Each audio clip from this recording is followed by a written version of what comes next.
We will now move on to the next point on our agenda, which is item 9, voluntary supplementary contributions to the Intangible Cultural Heritage Fund.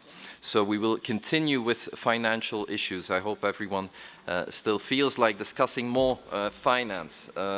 As you know, of course, these are closely linked to all our other business points, and in particular to the implementation of activities that cannot be supported with the resources of UNESCO's regular budgets, which is, as you know, going through a particularly difficult time. While it is our prerogative to approve any project that benefits from a voluntary supplementary contribution to the Intangible Cultural Heritage Fund, in the interests of efficiency, last year we authorized the Secretariat to accept any contributions of this type that would be received in favor of the overall program of strengthening capacities to safeguard intangible cultural heritage for sustainable development. I think you were all able to see some of the results of this program during the side event that was organized last night. Unfortunately, there are not many offers waiting for our approval or many contributions of which we should take note. I will now give the floor to Ms. Duvel so that she can present this item to us in more detail. Merci. Je rappelle au comité que dans sa décision 9 comme 7 de la session précédente, le comité a approuvé la note conceptuelle pour le programme additionnel complémentaire 2014-2017 intitulée « Renforcement des capacités de sauvegarde du patrimoine immatériel pour le développement durable », comme vous venez de nous le rappeler, qui vise à élargir la portée et l'efficacité de cette stratégie globale de renforcement des capacités et à informer les donateurs des besoins de développement de financement de ce programme, puisque vous savez que les donateurs ont toujours, pour pouvoir financer des programmes de l'UNESCO, besoin d'avoir ces notes conceptuelles sur les priorités de l'UNESCO. Dans cette même décision, donc le comité a accepté cette note, qui fait donc partie de sa propre stratégie de mobilisation de fonds, en quelque sorte. Dans cette même décision, le comité a autorisé le secrétariat à accepter toute contribution volontaire supplémentaire qui pourrait être versée entre deux sessions du comité pour soutenir les activités de renforcement des capacités entrant dans ce cadre programmatique. Et cette décision est vraiment quelque chose qui va aussi dans le sens de la débureaucratisation des processus, parce qu'on était dans des situations où un État allait nous proposer en janvier une contribution et il fallait attendre novembre pour que le comité l'accepte, ce qui était quand même un comble. Alors que là, si la contribution proposée rentre dans le cadre de cette stratégie de renforcement des capacités, quels que soient les pays bénéficiaires, à ce moment-là, le secrétariat peut l'accepter du fait que le comité l'a accepté dans la stratégie générale et commencer à la dépenser sans tarder. Depuis sa 9e session, le fonds n'a reçu malheureusement aucune contribution de cette manière, si ce n'est la confirmation officielle de l'Espagne, et plus précisément du gouvernement de la Catalogne, de verser une contribution de 120 000 € pour poursuivre le projet de renforcement des capacités qui arrive actuellement à son terme en Mauritanie, au Maroc et en Tunisie. Et le délégué de la Tunisie, hier, vous en a parlé. Et donc, cette généreuse offre est mentionnée au paragraphe 6 du projet de décision. Il y a une autre contribution volontaire qui est proposée en dehors du cadre de renforcement des capacités et qui donc demande votre approbation formelle. Elle est une contribution de 50 000 $ qui provient de la Commission nationale de la République populaire de Chine pour l'UNESCO pour organiser un événement qui est demandé par une décision du comité, qui concerne le travail sur un cadre global de résultats pour la Convention qui avait été recommandé par l'évaluation qui avait lieu en 2013 et que le comité avait examiné à Bakou, mais qui, le comité avait jugé que l'évaluation avait commencé à dresser une espèce de cadre de résultats comme un projet, mais qui n'était certainement pas, en tout cas, achevé, qui était très discutable, etc. Enfin bref, vous aviez dit qu'il faut faire une réflexion préalable avant de pouvoir décemment proposer au comité et à l'Assemblée générale d'adopter le cadre de résultats. Sachant qu'il s'agit d'un cadre de résultats pour la Convention, pas un cadre de résultats pour le secrétariat de la Convention. Hein, parce que quelque part, le cadre de résultats du secrétaire de la Convention, c'est un petit peu le programme, ce qu'on appelle le C5 en langage de l'UNESCO et qui est approuvé par la Conférence générale. Mais là, on est en train de parler du cadre de résultats de la Convention, et c'est-à-dire c'est quelque chose qui concernerait tout le monde, et pas seulement les États, tous les acteurs qui pourraient être des contributeurs aux résultats obtenus par la Convention. Et donc il était évident, je crois que le comité avait tout à fait raison lors de sa session à Bakou de le demander, c'est évident qu'il fallait organiser une discussion préalable pour que un consensus en fait se dégage sur les différents aspects de ce cadre de résultats.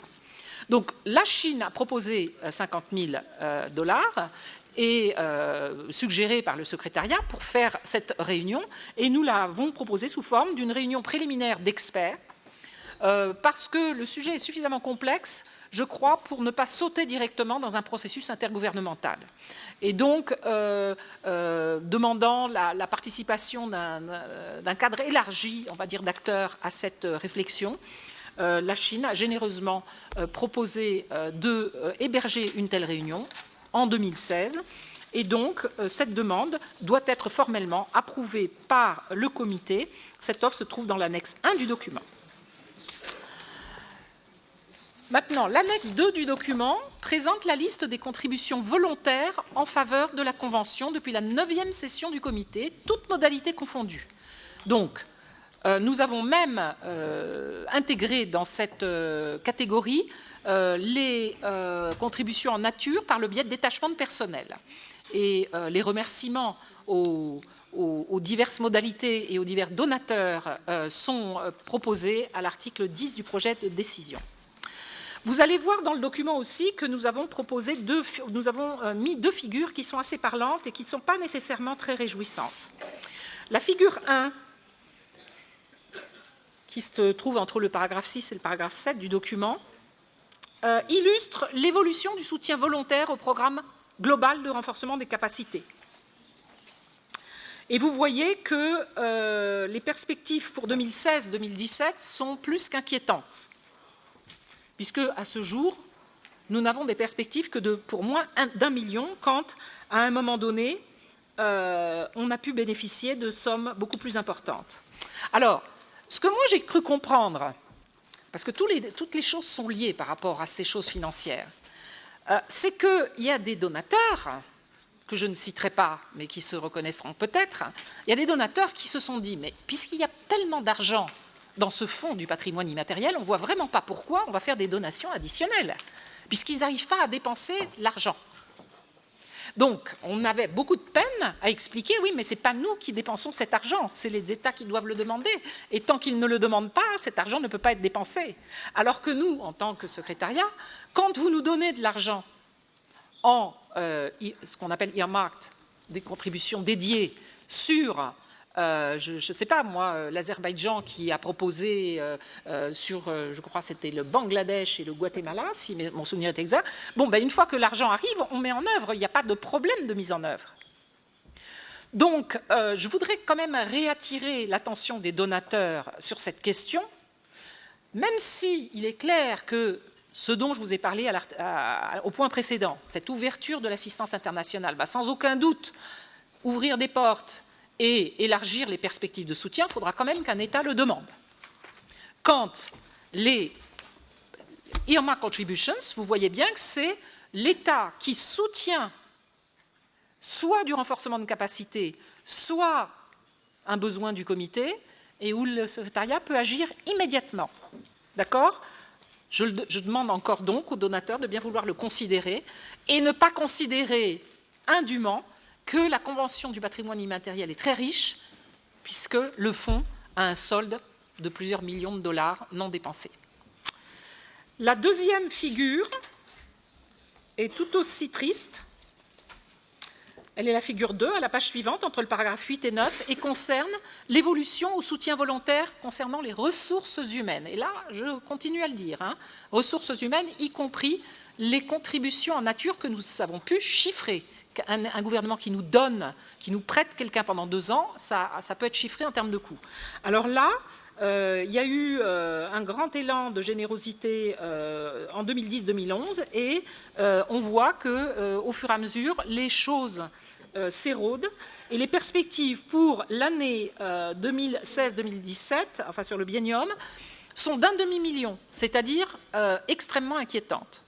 Donc il faut que vous sachiez que ces figures, ces chiffres servent, et là je reviens au point, le rapport du secrétariat de ces activités, cherche à maintenir les cases oranges que vous avez vues dans la présentation que je vous ai faite sur la composition du secrétariat. La moitié du secrétariat de la Convention, qui est en soi insuffisante, même en entier. Hein. Le secrétariat de la Convention a énormément de mal à faire face à ses obligations et la charge de travail qui lui est imposée est à peine tenable. Et ça n'est pas un scoop qu'une des raisons de mon départ, c'est aussi celle-là, et que j'ai envie de passer ma vie à faire autre chose que de travailler nuit et jour pour la Convention, même si je l'aime beaucoup. Donc, si le soutien au secrétariat de la Convention diminue, ça veut dire que le nombre de personnes que vous voyez ici va diminuer drastiquement et que donc les personnes qui restent ne pourront absolument pas faire face à tout ce que vous continuez à lui demander en sus de ses obligations, parce que je note quand même que dans chaque décision, vous demandez quelque chose de plus au secrétariat. Un groupe de travail, je crois, pour réfléchir sur le passage d'une liste à l'autre, un travail accru avec les chaires UNESCO. J'ai vu des projets d'amendement qui vont demander de faire de nouveaux aides-mémoires. Bref, vous devez avoir en perspective cette situation où la moitié des effectifs du secrétariat est maintenue par des ressources extra-budgétaires. Et que si ces ressources diminuent, le secrétariat numériquement diminue et il ne pourra pas donner suite à vos nombreuses recommandations et demandes. Je fais ce plaidoyer d'autant plus facilement qu'il ne me concernera plus, mais véritablement, je crois que vous avez la responsabilité d'en être conscient parce qu'on est dans une situation, j'en avais parlé l'année dernière, d'implosion. Je crois que l'implosion, elle a commencé, mais après, il va y avoir vraiment des conséquences très graves. Hein. Voilà. Qu'est-ce que je peux vous dire d'autre? Ben voilà, en général, on peut considérer qu'il y a quand même une baisse, que ça soit enfin une baisse de soutien en général, y compris d'ailleurs, je vous le dirais, sur les fonds en dépôt, hein, donc sur des choses qui ne concernent pas le fonds. Il y a probablement une mobilisation aussi de beaucoup de donateurs sur les questions liées au post-conflit, aux situations de conflit, qui sont tout à fait justifiées et justifiables et compréhensibles dans la situation actuelle. Hein. Donc je ne les critique pas absolument, mais il faut savoir que maintenant, la majorité de ces fonds, ils vont aller dans ces situations-là, et donc la Convention est en posture extrêmement inquiétante. Voilà. Un autre phénomène regrettable, c'est qu'évidemment, nous avions même des donateurs qui nous avaient promis des contributions et qui, la Norvège, nous a dit qu'elle n'allait pas nous les donner. Et donc là, il faut qu'on dise qu'on arrête et qu'on considère que les projets qui avaient été approuvés ne seront pas tout à fait terminés. Et 2 contributions volontaires qui avaient été acceptées par du Brésil et du Vietnam n'ont toujours pas été reçus. Et donc, évidemment, les projets que vous aviez approuvés n'ont pas non plus été mis en œuvre. Et je crois que dans la décision, vous ne pouvez que prendre acte de cette situation. Voilà. C'est tout ce que j'avais à vous dire. Ça, c'est un point un peu moins gai que le précédent, mais enfin, je crois que dans mon souci de transparence, il fallait quand même que je vous dise tout ça. Thank you, Madam Secretary, for this very clear presentation on the situation of the voluntary supplementary contributions to the Intangible Cultural Heritage Fund and the clear messages that you had wished to convey to the committee members and the observers. I'm also very pleased to see that China, through its National Commission, and Spain, through the government of Catalonia, have confidence in the committee to channel their support to this convention. I shall now open the floor for committee members who wish to speak on this item. Does anyone wish to take the floor?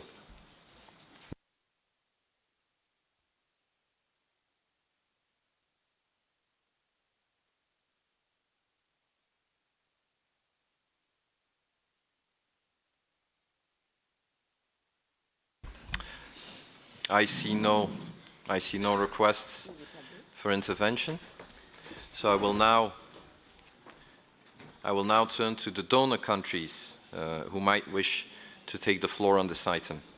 Are they present in the room? Do we have a representative from the People's Republic of China and from Spain?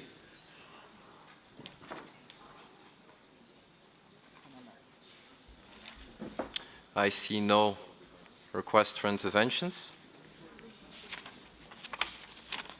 So then we will proceed. Thank you. So, dear members of the committee, I hope that you are all enthusiastic about the new prospects enabled by these generous contributions.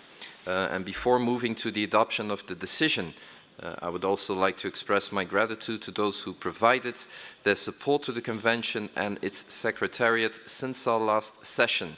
And I will now read them out. This is the Abu Dhabi Tourism and Culture Authority, Azerbaijan, Burkina Faso, Japan, Monaco, the Netherlands, Norway, Portugal, Turkey, the Hamdan bin Mohammed Heritage Center from the United Arab Emirates, and the Association for the Safeguarding of the Intangible Cultural Heritage from Italy. Thank you.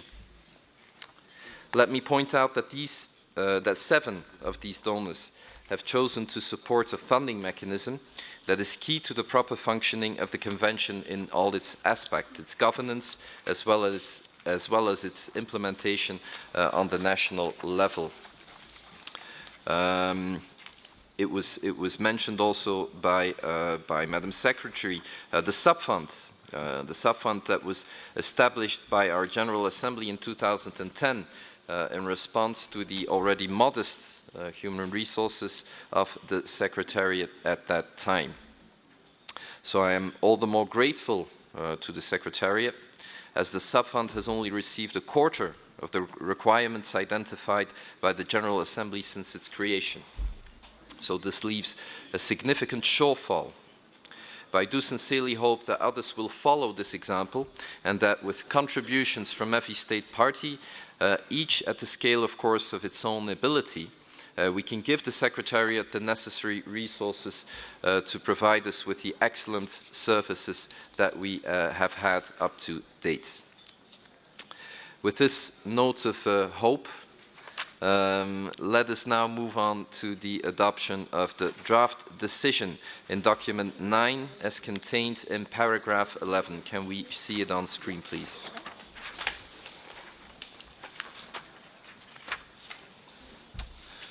So you now have draft decision 10.9 on the screen, and I will proceed to the paragraph per paragraph adoption of this draft decision. In the first paragraph, we are citing the document we have examined. Are there any objections to the adoption? I see none. It is adopted. We move to paragraph 2, which is recalling the article of the Convention that gives us the prerogative to accept the earmarked voluntary supplementary contributions to the funds. Are there any objections to the adoption? I see none. It is adopted.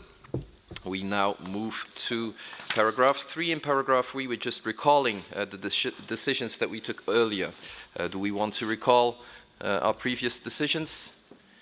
Yes, we do. We now move on to paragraph 4. So paragraph 4 is congratulating the donors, so congratulating the National Commission of the People's Republic of China for its generous offer. I expect that there will be no objections to this point. I see none. It is adopted. We move on to paragraph 5, by which we accept China's contribution, and at the same time we ask the Secretariat to ensure the proper organization of the expert meeting. Are there any amendments to this proposed paragraph? I see none. It is adopted. We go to paragraph 6, in which firstly we negatively note, we make a negative note regarding the non-receipt of new voluntary contributions to support the capacity building program, but we also add a positive note on the commitment that Spain and the government of Catalonia have just confirmed. Are there any objections to the adoption of this paragraph? I see none. It is adopted. We now move on to paragraph 7, which is endorsing the reduced budget of some projects supported by Norway through the Intangible Cultural Heritage Fund, so that the Secretariat can proceed with their closure. Are there any objections? I see none. It is adopted. Paragraph 8 is inviting Brazil and Vietnam to update the Secretariat on the status of the contributions that the committee accepted back in 2013. Are there any amendments to proposed paragraph 8? I see no proposed amendments. It is adopted. We now move to paragraph 9, which is acknowledging the various modalities that states and other donors have at their disposal to support the convention. Can we adopt this paragraph? We can adopt this paragraph. It is adopted. Thank you. We move to paragraph 10. I don't think that anyone in the committee will object to joining me in thanking all the generous donors. I see no objections to thanking the donors, so this is adopted. And then we go to paragraph 11, our final paragraph, in which we call for more support, but at the same time recall that once announced, this support is eagerly awaited. It's an important addition. Are there any comments, any objections to the adoption? I see none. It is adopted. No, we have the final paragraph now. I was a bit too fast. The closing paragraph 12, in which the Secretariat is requested to make a similar report than the one we just heard at our next meeting. Are there any objections to the adoption of this paragraph? I see none, so it is adopted. We have now adopted each of the paragraphs, and we will need to adopt the decision as a whole. Are there any objections to adopting this decision as a whole? I see no objections, so it is adopted. I would now like to give the floor to any of the recipient countries.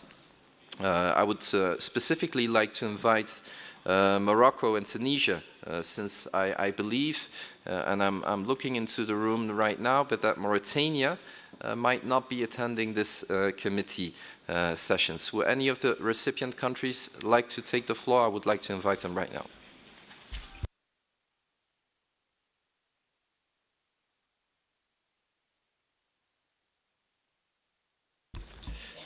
La Tunisie, vous avez la parole.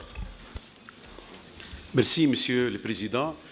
Nous tenons à remercier le gouvernement espagnol pour cette assistance si généreuse, et ça prouve que nous sommes sur le bon chemin dans le domaine de renforcement de capacité, et ça nous donne beaucoup de motivation pour l'avenir. Merci.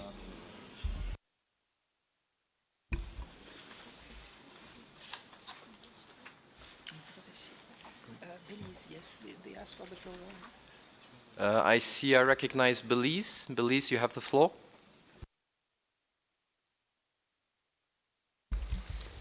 Yeah, thank you for the opportunity to speak. I would like to recognize the government of Japan for their support. I know they have the project for Belize was initiated in 2012, and we recently, just this past year, completed the national culture policy support, for Belize. And I think that support came from the Japanese Funds in Trust, and so we're grateful to the Japanese government for providing that support.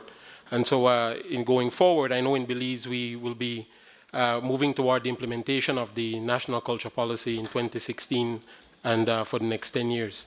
So we thank the Japanese government. Thank you, Belize. Your word of thanks is well noted. I see le Niger. Vous avez la parole.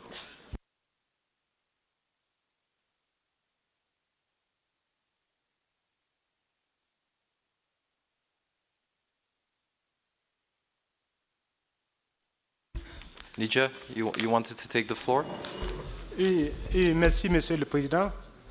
Je saisis cette opportunité également pour remercier le Royaume d'Espagne qui a bien voulu accompagner le Niger par un soutien pour la mise en œuvre d'un projet de renforcement des capacités pour la sauvegarde du patrimoine culturel immatériel au Niger.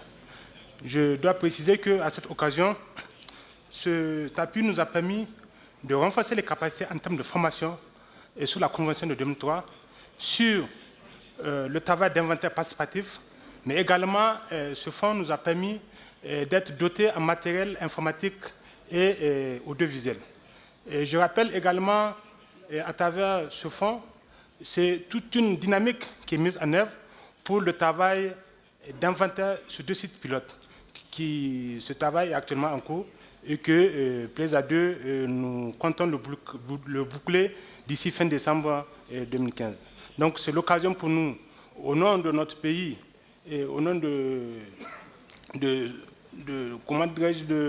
remercier vivement le Royaume d'Espagne, mais également l'UNESCO à travers le secrétariat pour la Convention de 2003, qui a bien voulu nous accompagner techniquement, mais aussi avec tous les conseils que nous avons reçus dans le cadre de la mise en œuvre de ce projet. Donc, une fois encore, merci pour cet appui, merci pour cette solidarité. Je vous remercie pour voilà l'expression de vos remerciements. Avant de clôturer ce point, nous avons remercié les donateurs. Nous avons eu l'opportunité de le remercier ici dans la salle. Mais je voudrais vous inviter quand même, chers membres du comité, chers délégués, distingués délégués des États parties de la Convention, de les suivre. Ceux que vous avez remerciés maintenant. So I would really like to invite you to follow in the footsteps of the ones that we have been thanking right now. So I will now close this agenda item. I see one more a committee member asking to take the floor, Mongolia.